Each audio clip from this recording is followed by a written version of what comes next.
Halo, selamat datang di podcast Jendela Cerita kali ini. Kenalkan, saya sebagai hostnya Nila.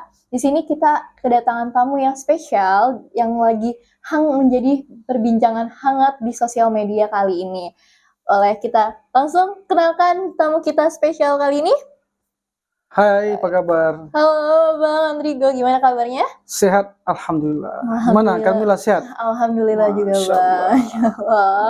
Gimana nih kabarnya Bang Andrigo terhadap situasi kali ini? Kan lagi banyak banget nih diperbincangkan di sosial media, Instagram, bahkan sempet ada di Lambe Turah juga. Gimana nih kabarnya atau tanggapannya?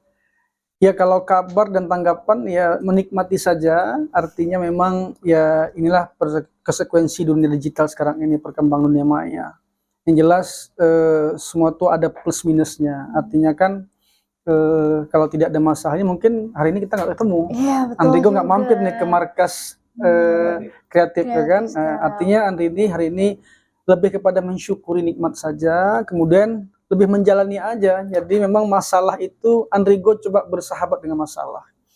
Kalau kita lari dari masalah nggak akan selesai. Tapi kalau kita bersahabat pasti insya Allah selalu ada solusinya. Jadi itu dia, Mila. Oke, sempat pernah muncul di podcast Denny Sumargo dan lain-lain sebagainya tentang kasus anak ya, Bang. Gimana sih cerita awal mula tiba-tiba muncul ke permukaan nih si kasus ini? Iya, pertama itu muncul 1 bulan yang lalu kali ya. Nah, pertama sekali Andrigo kaget juga tuh, Mas Uya Kuya tiba-tiba telepon, WA telepon terus nggak diangkat, masih di jalan ya, menuju Ciputra gitu. Terus WA, bro, ini Uya Kuya, gitu. Gue kaget juga nih, mau ngapain nih gitu kan. Biasanya mau ngerjain gitu kan gitu. Tapi setelah 1 jam kemudian, gue coba telepon, komunikasi, ternyata ada seorang anak sama ibu yang datang ke podcastnya untuk mencari seorang ayah dan seorang suami, artinya begitu. Dan diduganya gue waktu itu, ya kan. Nah, artinya bertanya diskusi apa semua, dan saya bilang tidak. Kalau masalah nikah sendiri sebagainya tidak, tapi masalah anak juga saya bilang saya belum bisa memastikan itu anak saya atau bukan, karena kan belum tes DNA. Nah, kemudian akhirnya ya udah, kalau podcastnya udah selesai tayang silakan tayang, nggak ada masalah waktu itu. Nah, setelah itu nggak lama kemudian media udah banyak sekali tuh WA ke semua kan, mau wawancara dan sebagainya.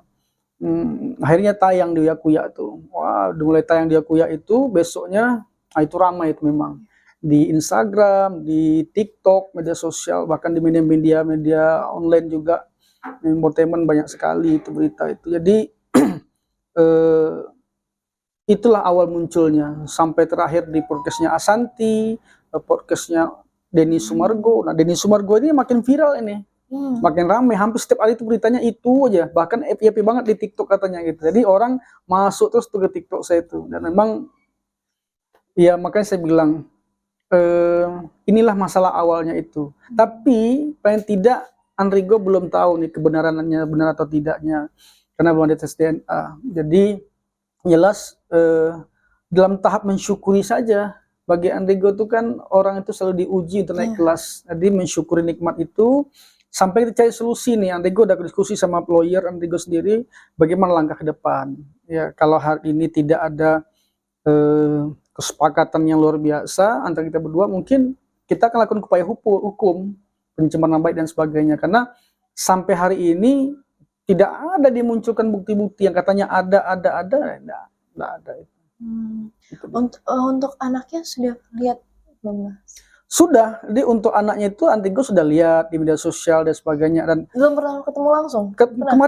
Kemarin di podcastnya Mas Denny Sumargo, karena kita dipertemukan, Andrigo ketemu. Tapi memang Andrigo minta sama Mas Denny sebelum podcast, saya tidak mau dihadirkan anak itu in frame, karena kan ini eksploitasi. Nah, saya nggak mau. Tapi saya ketemu dan saya salamin. Nah, memang saya nggak foto, tapi saya salamin lah. Artinya kan memang kita belum bisa mengatakan itu anak kita atau bukan. Tapi sebagai laki-laki, sebagai manusia, ada seorang anak, ya kita wajiblah. Kita anak di jalan saja, kita itu baiki. Anak tetangga, anak teman kita baik. Nah, apalagi yang katanya anak kita, yang dia selalu di media sosial juga ngomong kangen dan sebagainya, saya salamin. Saya ketemu waktu itu. perasaannya pertama kali ketemu gimana kira-kira? Ini banyak sekali yang menanyakan perasaan. Mas Uya, Asanti, Mas Denis dia dan semua netizen nanya juga gimana perasaan pas ketemu. Apa karena saya belum pernah hidup bersama kali ya, jadi getaran-getaran tidak ada. Biasa-biasa saja. Saya tidak punya getaran sedikit pun terhadap anak ini. Tapi alam-alam bisawab, gitu, kita nggak tahu ke depannya seperti apa. Artinya yang paling saya itu lebih pada menikmati aja lah. Masalah ini kan masalah privat yang saya sayangkan kok sampai ke publik. Nah itu dia. Jadi asupan konsumsi publik konsumsi gitu, yang seharusnya tidak sebenarnya. Terus gimana tanggapan Mas Bang Andrigo nih terkait kayak hujatan netizen, karena mungkin nggak sedikit yang ngehujat pastinya ya. Gimana menanggapi hujatan-hujatan dari netizen, dari TikTok segala macam, bahkan sampai pernah masuk televisi juga ya berita ini. Iya. Iya, jadi kalau netizen ini mereka kan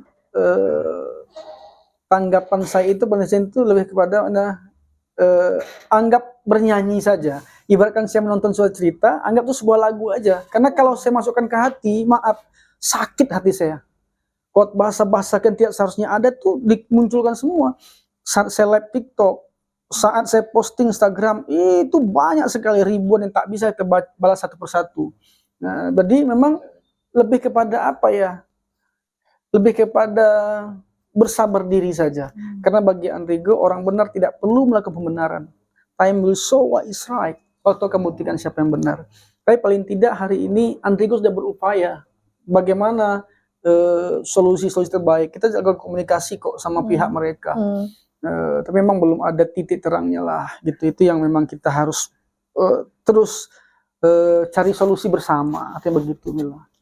Ada nggak sih yang pernah langsung ngehujat secara kontak person gitu, kayak nge-DM atau segala macam? Wah, kalau DM tadi udah banyak tuh. Tadi saya buka Instagram saya tuh, bahasa-bahasa Ragunan keluar semua. Gitu, tapi saya cuman baca aja, emang nggak semua kita baca ya, ada beberapa kita baca. Nah, dan kalau sampai sekarang saya lihat tadi di Instagram saya, di TikTok saya lihat tadi itu masih ada terus orang komen-komen yang tidak seharusnya. Tapi memang ya begitulah media sosial. Saya anggap mereka nih orang yang ingin tahu terhadap masalah ini. Makanya saya selalu bilang bersahabat dengan netizen itu bagus sekali. Karena maaf cakap, ini juga salah satu promosi bagi saya gitu. Akhirnya orang yang nggak tahu jadi tahu. Orang yang belum paham kita akhirnya orang paham. Nah, tinggal bagaimana kita saja untuk memberi edukasi dari masalah ini gitu loh. Artinya kita di posisi yang disalahkan, ya mereka kan nggak tahu gitu loh. Jadi kalau ada netizen berkata-kata kasar dan sebagainya, bagi saya ya inilah kehidupan, inilah media sosial. Nah, tergantung kita mental yang kuat nggak. Kalau mental nggak kuat, selesai barang itu kan begitu, Mila. Nah, gitu dia. Ya, kalau misalkan tadi kan ada tes DNA ya, itu kapan ya Mas? Jadi Andrigo di podcast Mas Denny 3 hari yang lalu kita bersepakat bahwa tanggal 26 September pas hari ulang tahun saya akan menyampaikan pernyataan apakah saya siap untuk tes DNA atau tidak. Nah, ini juga jadi bahasan netizen, wah ini duta pertimbangan sebagainya. Saya itu mempertimbangkan karena banyak hal gitu, bahwa bukti-bukti nikah siri ini belum pernah dia sampaikan. Video yang ditampilkan di podcast Mas Denny itu itu bukan bukti. Bisa saja orang mengaku-mengaku, itu kan dugaan saja. Makanya saya bilang di podcast itu, insya Allah saya akan pertimbangkan tanggal 26 akan saya sampaikan ke Mas Denny Sumargo, saya siap tes DNA atau tidak. Nah, akhirnya ramai lagi netizen, oh ini duta pertimbangan dan sebagainya. Artinya mereka nggak tahu ada hal-hal psikis yang sedang saya alami. Ini kan masalah yang luar biasa. Makanya memang kebanyakan saya lihat perempuan yang menghujat itu, karena mereka kan terpancing emosional ibu dan anak. Nah, dan itu sah-sah saja. Nah, begitu dia, Mila. Kalau misalnya pertimbangannya kan tadi lebih ke psikis ya. Kalau misalnya pertimbangan secara lainnya ada nggak, kayak pertimbangan orang tua atau keluarga? Gimana? Ya kalau orang tua sama keluarga mengatakan bahwa ayo cek aja tes DNA. Cuma ada gue bilang begini, ini bukan hanya masalah tes DNA. Orang bilang banyak ngomong nih, asal ngomongnya muter-muter kemana-mana. Bukan. Mereka muncul bukan dengan tes DNA. Mereka muncul dengan memfitnah saya bahwa saya pernah nikah siri. saya tidak pernah melakukan nikah siri. Maksud saya, buktikan dulu benar tidak nikah siri ada, baru tes DNA. Tapi semua orang menuntut ketepikan nikah sirinya.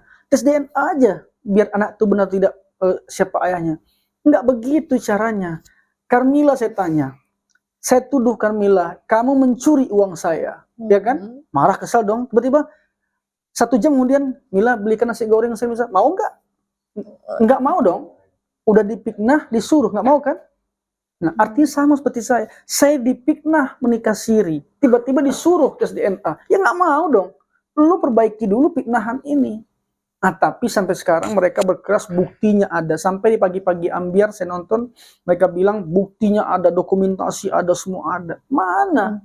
Buktinya nggak ada. Tapi belum dibuktikan. Belum dibuktikan gitu. Makanya saya bilang netizen harus cerdas sedikit. Cobalah berada di posisi saya. Jangan berpikir pada posisi perempuan dan anaknya saja. Bahwa saya juga punya hak untuk bagaimana dibuktikan fitnah tuduhan-tuduhan ini. Saya demi Allah, Masya Allah, saya nggak pernah melakukan nikah siri. Saya belum pernah menikah. Jangankan nikah siri, bercerita nikah aja saya nggak pernah. Gimana ada pernikahan siri? Apalagi dia bilang nikah siri itu tahun 2012. Loh, kita 2011 udah putus ke pacaran. Jadi Mila, dia muncul dengan anak umur 10 tahun. Mengaku anak saya. Kaget nggak kita? Kaget dong. Kenapa nggak kamu sebelum kamu menikah punya anak lagi, kamu masih jomblo, cari saya. 2013-14 dia cari saya. Ini 2023. Dengan umur anak 10 tahun. Gila. Dia udah menikah sebelumnya. Udah menikah dan punya anak lagi. Dan mau cerai. Saya tahunya di Asanti itu. Saya bilang, mau cerai loh. Hah, mau cerai, kaget saya. Baru cari saya. Nah, ini yang kita memang nggak masuk di logika saya. Bukan saya membantah, enggak. Bukan saya nggak mengakui anak. Bukan saya menelantarkan anak, tidak. Tapi saya pengen apa ini tujuan orang-orang ini muncul ke permukaan dengan berita ini. Gitu, Mbak.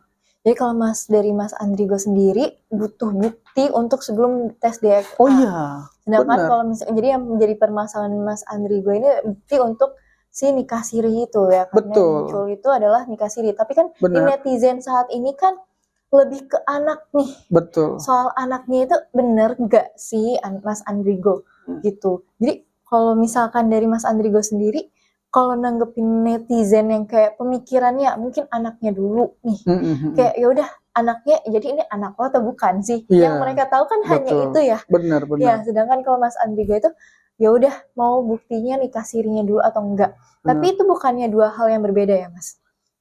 Iya, makanya di podcast Mas Dani juga menyampaikan nggak bisa Mas Andrigo. Tiap orang punya keyakinan. Mas Andrigo harus di tes DNA dulu. Itu kan sah-sah saja pikiran mereka. Tapi saya nggak mau. Saya mau paling tidak seimbang. Mereka sampaikan bukti nikah sirinya, saya tes DNA serentak, saya bilang.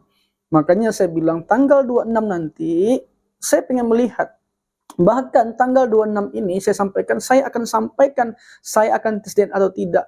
Kalau seandainya syaratnya mereka tidak pernah berkuat-kuat di media, ada soal tentang saya. Loh, kemarin saya lihat postingan saya diposting dengan menjelekkan saya di TikToknya pihak perempuan. Aduh, saya bilang, artinya orang nggak komit gitu. Artinya, kalau seandainya tanggal 26 nanti tidak terjadi tes DNA, bukan saya yang membatalkan, tapi mereka yang membatalkan. Orang kita ada janji kok. Kamu gitu. Nah ini gitu, dan netizen mesti melihat ini gitu loh. Ini orang banyak drama air mata, menangis. Aduh, Masya Allah, kita enggak makan drama lah kita gitu. Kalau saya lihat ini hayalan saja cerita ini gitu. Cuman sebagai kayak apa ya, untuk menaikkan namanya aja gitu. Bisa jadi. Oke gitu, tapi masih sampai sekarang masih ada nggak sih kayak perasaan sayangnya kan pernah ya, karena ini kayak mantan pacar, terus dia juga lagi pernah mengalami kesulitan dan segala macam, dan apalagi dia mengaku-ngaku membawa anak. Apakah nanti akan ada perasaan yang muncul kembali atau malah sebaliknya? Saya itu selalu sampai sekarang mantan saya itu selalu hormat sama saya. Bahkan mereka diskusi tentang pasangan mereka sama saya, nggak pernah masalah. Makanya saya tidak pernah merasa ingin kembali pada tempat yang sama. Itulah. Mantan itu bagi saya adalah permata dan berlian yang bercahaya, yang pernah menerangi hari-hari saya, tidak akan pernah bisa kita lupakan. Gitu. Tapi juga tidak bisa kita untuk merangkul, menggenggam kembali masa lalu itu untuk bagaimana kita bahagia masa lalu itu. Karena bagi saya, kehidupan kita di masa lalu itu hal yang berbeda. Gitu loh. Saya nggak pernah punya mantan, ya ada sih namanya orang pacar, ada mantannya saya yang biasa, gini biasa gitu. Tapi saya kalau untuk ditanya sama Carmilla, ada nggak rasa pengen baik balikan lagi, cinta dan sebagainya? Simpati ada. Apa simpatinya? Kenapa kok kita kan pernah berdua, kita pernah bersama, gitu loh. Apakah kita harus begini? Cari siapa yang menang, siapa yang kalah? Apa gunanya? Saya pernah baik sama kamu. Mungkin saya pernah menghapus air mata kamu yang ingin menetes. Loh, masa sekarang kamu bikin hati saya terluka dengan cerita kamu? Ini yang tidak masuk di akal saya gitu. Jadi simpati ada, kalau rasa untuk kembali mungkin tidak lah. Gitu Camilla. Misalkan emang buktinya udah ada, bukti adanya itu semacam apa sih Mas kalau misalnya? Yang benar-benar kayak valid menurut Mas Andrigo sendiri udah acceptable untuk itu jadiin bukti. Iya. Gitu. Jadi bukti yang valid itu pertama bukan saja dia bilang gini, ditanya di pagi Ambiar, bahkan semua media tanya, mana buktinya, foto-fotonya udah hilang, handphone saya rusak. Dia bilang, oke deh handphone rusak. Mana orang-orang yang pernah menikahkan? Dia melaporkan saya ke KPAI. Tanggal 14 Agustus saya dipanggil ke KPAI, lalu KPAI menyetop masalah ini. Artinya satu laporannya sudah terbantah. KPAI sudah men-stop itu, tidak ada bukti-buktinya. Loh, di podcast Mas Denny saya kaget. Dia memunculkan bukti video pengakuan omnya yang juga saya kenal pernah menikahkan saya. Dia bilang hanya 4 orang, saya, dia, omnya dan Pak Kuai menikahkan. Loh, nggak bisa. Nikah siri atau bukan nikah siri dalam Islam, nggak bisa. Syarat dan rukunnya harus sama. Kalau tidak lengkap rukunnya, ya kan, maka dianggap tidak ada pernikahan. Kalaupun ada pernikahan siri, tentu dia harus cerai dulu sama saya. Kalau enggak dia menikah lagi punya zina seumur hidupnya, Masya Allah.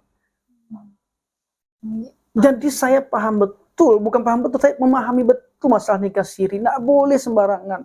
Makanya saya bilang, ketika dia bilang, saya bersumpah lapis Al-Quran. Dia Mas Denny, saya ketawa aja. Masya Allah, dituntut kamu sama Al-Quran. Itu Mila. Jadi bukti itu bukan hanya bukti dokumentasi dan video ucapan orang. Gitu loh. Tapi apa? Maharnya apa? Syarat nikah tuh ada maharnya. Loh kok nggak ada maharnya? Pertama di pagi-pagi Ambiar dia bilang menikahnya September. Di Uya-Kuya Agustus. Di Beni Sumargo Desember menikahnya. Mana yang benar? Nikah sirinya. Gak ada konsistensi Nggak dalam konsisten. kenyataannya. Ini orang maaf, saya duga udah melakukan cerita bohong yang dikrip dengan baik untuk menarik simpati orang. Bahaya ini. Jadi dari Mas Andrigo sendiri udah menyiapkan jalur hukum, misalkan emang tidak ada bukti-bukti yang valid saat tanggal 26 itu tanggal kesepakatan. Saya udah diskusi sama pengacara saya. Pertama kita akan lakukan pencemaran baik laporannya. Berita bohong. Terus perbuatan tidak menyenangkan.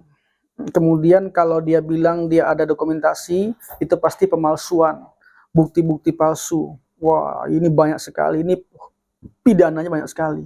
Tapi kalau saya maaf, kalau saya tidak mau tes DNA, hukum secara pidana perdata tidak bisa memaksa saya. Karena dalam hukum ini adalah kasus privasi yang butuh sukarela orang untuk lakukan tes DNA. Makanya saya bilang teman-teman silakan lihat pendapat Hotman Paris di TikTok saya. Jelas semuanya, nggak bisa memaksa kita. Pengacara bilang apa? Kita akan lakukan hukum kamu maksa Andrigo untuk nggak bisa. Ini hukum mana? Hukum udah jelas kok, hukum positif kita tidak bisa memaksa itu. Begitu. Kalau saya udah pasti saya persiapkan semua. Insya Allah kita udah punya bukti-bukti semua, udah kita catat dokumentasi, udah kita print semua sampai ini nanti ke ranah hukum, semua buktinya kita akan sampaikan. Oke guys, jadi begitulah cerita dari Mas Andrigo sendiri. Kita tunggu aja tanggal 26 pernyataan dari Mas Andrigo apakah akan melakukan tes DNA atau tidak, dan bagaimana nanti pihak lain akan memberikan bukti-buktinya. Oke.